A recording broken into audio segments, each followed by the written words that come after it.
Hey everybody, thanks again for coming back to another installation of Timer Tip Tuesday. Today I have a guest appearance. Aaron Crosby is here to talk with us about integrating RaceDay scoring with RFID race timing systems hardware. So we're going to go ahead and get started. Again, this session is really targeted towards anybody who's interested in using RFID race timing systems with RaceDay scoring and how you can set up your RFID server software to make sure it's all working properly and what you need to do in RaceDay scoring to get reads from RFID. So we're not going to be going too in depth into the scoring side of things today. We're really just going to focus on how do I get the reads into RaceDay scoring if I am using RFID. So without further ado, I'm going to go ahead and get started here. So just a brief introduction about Aaron's company. The Race Time was founded in 2013 to support a few races that were self-owned and directed. They discovered that they liked timing way more than directing, and after a few years dedicated themselves to just timing. Aaron started in the industry with a running retail store, but quickly moved into race directing and timing. After a few years and some life changes, he had to leave everything behind, but couldn't let go of timing as it was something he truly enjoyed. Today, Aaron has a normal, quote unquote, day job, but loves to spend the weekends timing events all across Utah and a few in surrounding states. So just going to give you a brief overview of some of the main points of integrating with RFID and what makes it a little bit unique compared to other systems that we integrate with. So we do have a full-fledged help document here if you are interested in looking at some screenshots and bullet points. It's on our help.rdscoring.com website, and it will walk you through exactly the things you need to click and the fields you need to enter to make this all work properly. But if you want just a quick rundown, what we know that's different about RFID is that you should have a separate stream created in your system for each reader you have, which are designated by the IP address in the stream setup. So with some systems, you just create one for each location, like you have a start location with multiple readers assigned to it. With RFID, you usually have to have each and every individual reader set up as its own stream. RFID server puts all of the files into one folder generally, and each file is named with each reader's IP address. This is how we know and how we determine which files to route to the stream if they are all in one folder. So you have one folder with a bunch of different IP address named files, and we pick out each individual file based on the name of the file itself, which is always the IP address. So you don't want to go and change the file names from your RFID server, and you want to make sure you got your file names up to date and accurate in your stream setups, your IP address names. You should create streams for each device you have based on its IP address. Like I said, may be helpful to name each stream its actual IP address, so it's easier to identify which reader you're assigning when mapping to a timing location. And then I always recommend to change the read dates to the day of the race. Just in case you replay the reads at a later date, you want to make sure that they are actually being converted to the day of the race, since we don't know the date in the passing format. So just some quick screenshots. We show you this device IP, which is unique to RFID file streams, showing you how you can change to the race date for all incoming reads, and showing you what it kind of looks like. The files should be named like your IP addresses of your readers. So now we're gonna pass it over to Aaron, and what Aaron's gonna do is he's just gonna give you an overview of what his process is for getting reads into RaceDay scoring, going over some best practices in the actual software itself. So myself and James Harris are on the back end here responding to any questions that you guys have, and I'll bring them up to Aaron if they're relevant, or just respond to y'all directly. So let's see if I can make Aaron the presenter here. Thank you, Matt. Yep. Share my screen. There we go. Everybody got my screen? Fantastic. It's good to me. So I'll get started here, and I'll start with ReadCom or RFID server, depending on what program you're using, right? But here's all my UltraBox numbers. And I'm just going to go through a couple quick setups here that I think are really important. Matt highlighted about setting the race date. I do something different, and if you come in here and you go to your bib chip file, or excuse me, your target files, so I have it pointed at my timing data folder on my desktop. That's what I always use, and I always store date value with times. And I'll show you what you have to do in RaceDay scoring with that. But basically, store the date value with times means I never or infrequently have to worry about that date, right?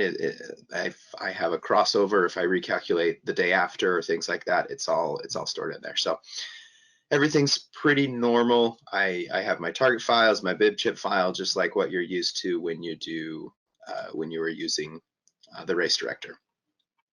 So now I'll jump over here to RaceDay scoring really quick. And then I'll go to my desktop and show you a couple things. But first, so I just have a test event set up here.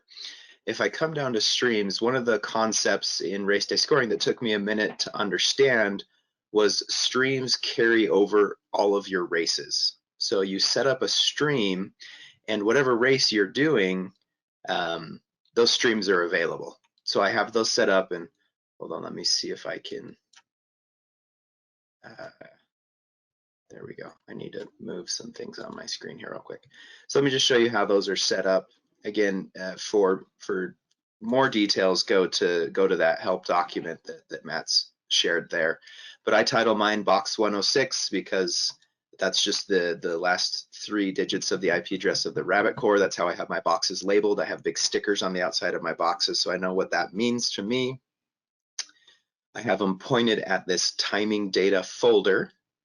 That's where all of them point to look.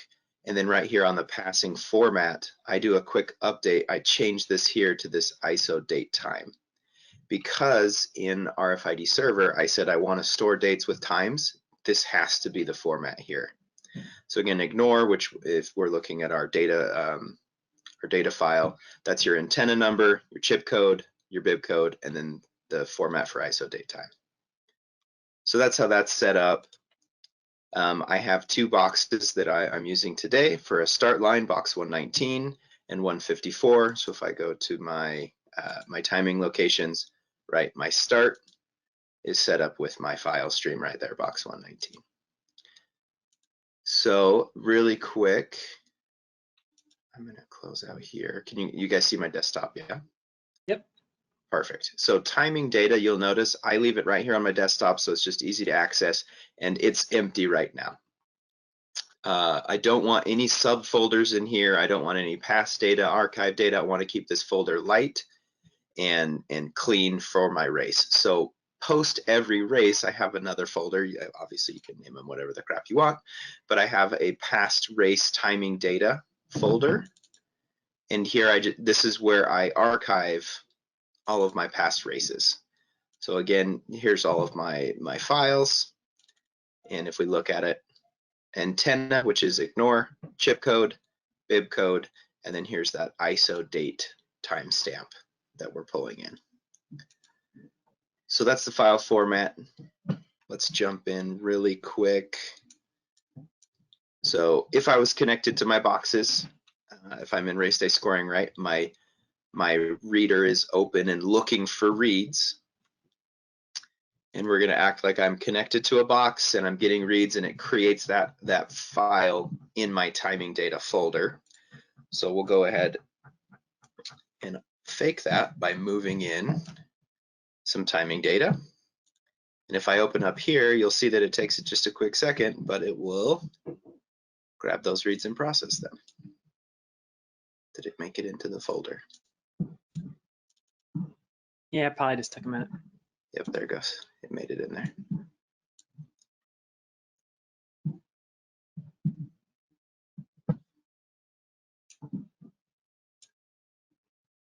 Aaron, we have the setting that keeps us from doing duplicates. If you had done this right before the race, when you had the connector going, like you were testing, then I'm going to filter it as a duplicate read coming in. So you'd have to stop the connector. So by default, RaceDay scoring will not pass. There's a setting that you can go to the stream if you want to change that, but by default, once we detect a read and it's duplicate, we don't keep sending it into the RaceDay scoring. So it may have been that you had passed it in already. So if you toggle it off and on again, it'll see that there's new stuff in there and pick it all up and pull it in. So Okay, let's give this a second. And I pulled in the right one, right? Yep, I pulled in 119, which I have set up as my start. Yep. The connector doesn't want to stop.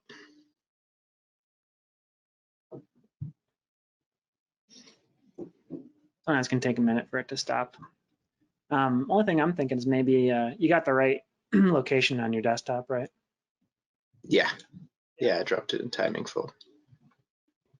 Yeah. Why is the connector not stopping?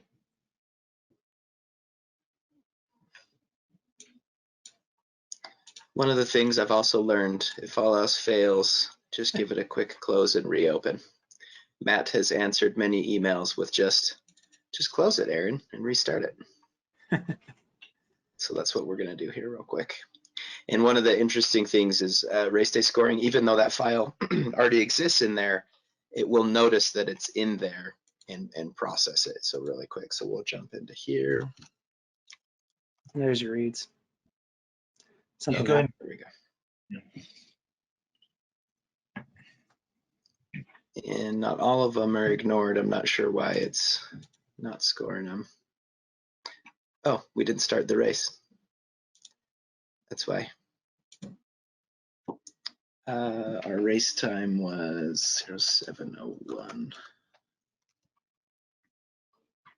Oh, and because I stored these with the date, they're being ignored. Look at that. So this wouldn't happen in a normal race because it would be happening today. That was Saturday, but because I'm just reusing a data file, that's why we're having a little bit of trouble here. I apologize. So we'll change that to 7:24. We'll recalc. Yep. Yep, we'll click recalculate. And there we go. And you'll see these all start rolling in. And this is really nice in comparison to Race Director, right? I don't have to click import. I can be doing reports. I can be doing other things while it's scoring. So, and then if this was a live file, right, basically what would happen is you would see that number, excuse me, just update as that as the ultra boxes drop in new data. Favorite thing here, you can come in and you can see this race has a whole bunch of different, or this data file came from a race with a whole bunch of different divisions. So I have a bunch of participants that I didn't add. I can see which were filtered by times. So that's really nice. I can come in here and see details, but there you go. So pulling in those raw reads, seeing how many were scored actually for the start. And then over here, I could see, right, the recent reads coming through. Do you want me to do finish? I don't think it's needed, but happy to pull in finish times if you'd like, Matt. It's all right. So the one thing is it looks like your filters are set to the 27th as well for the test. So we'd have to go in and update all those. If you'd like to, you can. The one thing I'd like to show is just I'd like to see how when you create a new stream for RFID, what that looks like and how you adapt it to include the date and the passing. Okay, yeah, let's do that real quick. So if I have a stream, we're just gonna add a stream here. And we'll just call this box 299. I come in here and I click file, and then I go to file type and change it to RFID file. I'm not quite sure why on the stream type, that initial screen, you have to go to file first and then down here to RFID file, but that gives you what you need here. And then the passing format, you'll see the default's very close, but all I need to do is change this time to that ISO date time. So I click on here. You'll see here's that box of time and then this drop here to delete. So I grab that and I delete it. And then I grab this ISO date time, drop it here, and then hit done. Now my file format's set up correct. Everything else that you just leave, and then I come down here for my device IP. So again, and I'm setting this to the rabbit core, so box 299, which would be 192.168.1.299. That's going to be my setup there, and then I would just click save. Oh, I have to tell it where to look too. Forgot about that piece. So go to my desktop, timing data. This is where it's always, these are always going to be pointed. Then I'm going to click save here. Please match. Did I type that in wrong?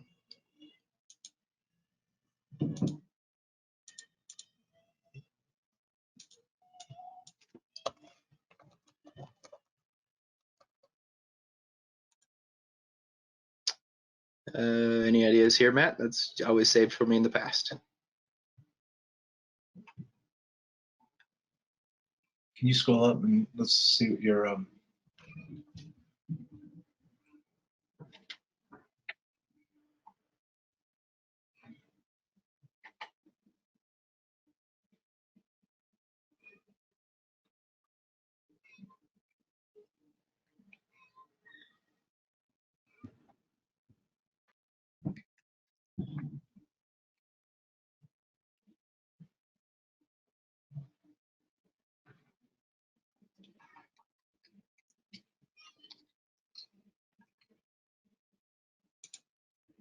$299 is not a valid IP address. It has to end at 254. There we go. James. So I already have a 199. So let's just change that to 150. 168.1.150. There we go. So Aaron, if it would have been a legitimate box, it would have worked, right? But there you go. And there you could see that new stream right there. So Aaron is demonstrating why demonstrations always go wrong. Because when you're using test data, things aren't actually like they are in real life. Yeah. The law of demos is like what we like to call it. Exactly.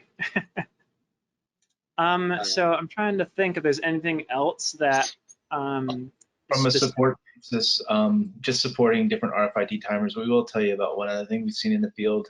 If Aaron could just open up his timing data folder there. Yeah. And then if you could take that 199 file that you have, the 119 over in your other desktop, and drag it back into there again. So leave that one there and then drag another, like pretend like RFID server is creating a new file and just dumping it in that same folder. So just drag it in there. So this is the finished data. So we'll just say that's a different box that popped in. Oh, can you get a copy of that and drag, like pretend like RFID server is copying another one in. Yeah. And then drag it in. Okay, so one is replaced, but if you didn't replace, like do that again. We've seen some timers have some problem with this, and we just wanted to kind of call it out today on the support side of things. Oh, interesting. I've never had a duplicate. Yeah, so just don't replace, and just like normally RFID server will just create a copy. So like if you were to copy, it'll end up creating like a file with an extra 0 at the end of it. So if you just copy and paste that file in that same folder, that would be like RFID server doing it. Yeah, I think it'll like create the same. Yeah, exactly. And we won't be able to process that because we are looking for it to match exactly. Yeah, just wanted to kind of call that out. So be careful about having existing files on a server before you start up your RFID server. Got it. Interesting. Yeah. One of the other things with saving it with that date. So say I left these files in here from a previous race and I forgot, right? So I have similar overlapping times because most races start around the same times. That is one of the other advantages, huge advantages there of having that date with time, because then what's going to happen is, yeah, RaceDay scoring is going to process everything in that raw data file, but it's going to ignore everything that has the wrong date. It won't hit the filters, right? Yeah. Yeah, especially important if you're doing any crossover midnight, like you mentioned before. Yep. So that's how I set up everything default. It seems to avoid problems and confusions. Yeah. So we could change our default to be ISO date time. It's just really a matter, Aaron, of what RFID timers would normally do. So if you had a community forum that you could ask that question, we could change RaceDay scoring to match what most people do. We just kind of need to get everybody consensus. Yeah. That is not the default. I'll Yeah. say that. So this needs to be selected specifically. So same thing with that. I would not update the default in RaceDay Okay. scoring. I would just call it out, and again, happy to provide screenshots or whatnot, right? But in the training for people to do that. But it's a specific selection. Yep, Great. makes Thank you. sense. Thanks. All right, it doesn't look like we have any questions coming in. If anybody in the audience does have any questions, feel free to bring them up now. Looks like we got a pretty quiet crowd. Keeping everybody excited, Aaron. Nice job. Thanks for showing us that setting, Aaron. Yeah, that's really good. All right, well, there's no other questions. That's all we have for today. We will be recording this and sharing it out afterwards. So if you do have any timers that would be interested, feel free to send this out once we have it up. And we'll talk to you again next week. Thanks again, Aaron.